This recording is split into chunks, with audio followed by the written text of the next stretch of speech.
Welcome back to Sunrise. The time now is 6:40. This week on your top 4 and 4 countdown.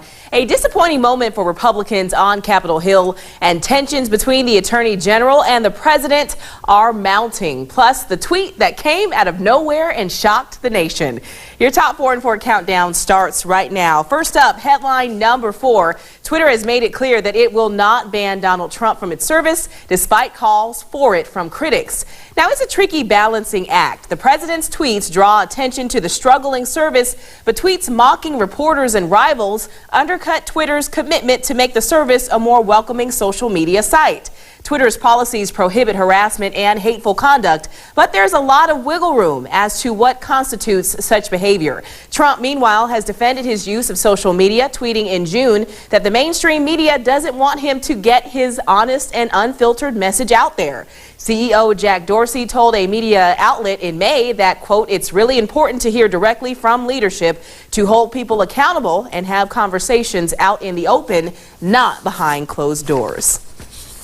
Well, President Trump and Attorney General Jeff Sessions' now strained relationship is the topic of headline number 3. If you haven't noticed by now, President Donald Trump has very strong support in Alabama, but his public flogging of Attorney General Jeff Sessions is dismaying many Republicans who consider the conservative stalwart to be a home state hero. Trump's near daily Twitter humiliation of Sessions, an apparent effort to force him out, puts Trump and supporters in awkward positions ahead of next month's special primary election for the U.S. Senate seat Sessions vacated. Congressman Mo Brooks is one of 3 candidates in the race. He calls Trump's treatment of Sessions a, quote, public waterboarding of one of the greatest people Alabama has ever produced.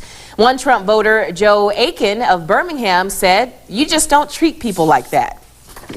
All right, well, the 2 phrases of the week, skinny repeal and vote-a-rama. The healthcare vote takes center stage in this headline. Opponents of the Republican drive to repeal Obamacare have dealt President Donald Trump and GOP lawmakers a huge blow, rejecting a measure to roll back parts of the Affordable Care Act. Unable to pass even a so-called skinny repeal, it was unclear if Senate Republicans could advance any health bill, despite 7 years of promises to repeal Obama's signature legislation. At the end of a night of high suspense in the U.S. Capitol, Senate Majority Leader Mitch McConnell said, quote, "This is clearly a disappointing moment." He also said after the early Friday vote, "I regret that our efforts were not enough this time."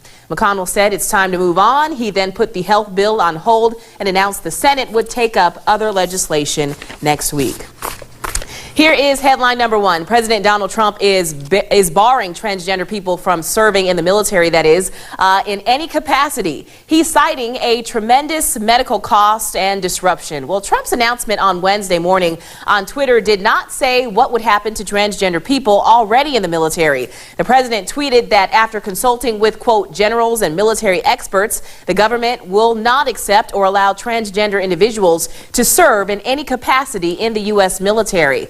A Rand Corps study estimated that there are between 2,500 and 7,000 transgender service members on active duty and an additional 1,500 to 4,000 in the reserves. Transgender service members have been able to serve openly in the military since last year when former Defense Secretary Ash Carter ended the ban. The Pentagon, which appeared to be caught off guard totally by Trump's tweets barring transgender people from the military, is referring all questions and comments about them to the White House.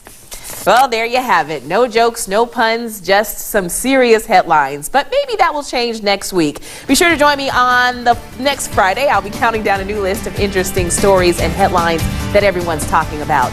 We'll be right back with another look at our forecast with Alex after the break.